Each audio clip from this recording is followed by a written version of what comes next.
not start his predatory career here.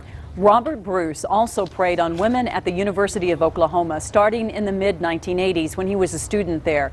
Investigators say his DNA and a confession link him to 8 rape cases there. And because of the developments in the Oklahoma area, Albuquerque investigators now believe Bruce may have committed even more crimes here. News 13's Crystal Gutierrez is live in the Newsplex with some new information. Crystal?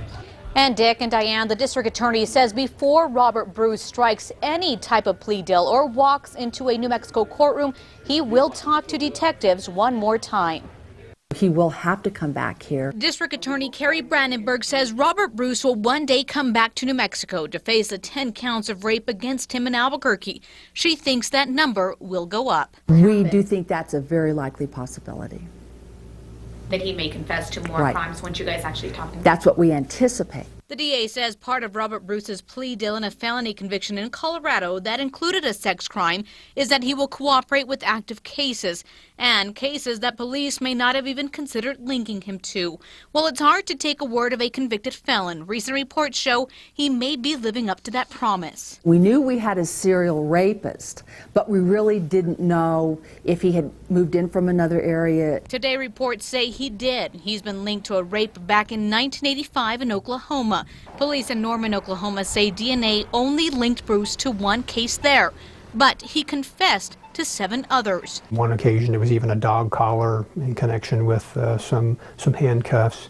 On at least, well, on more than one occasion there was chloroform involved or some kind of substance like that.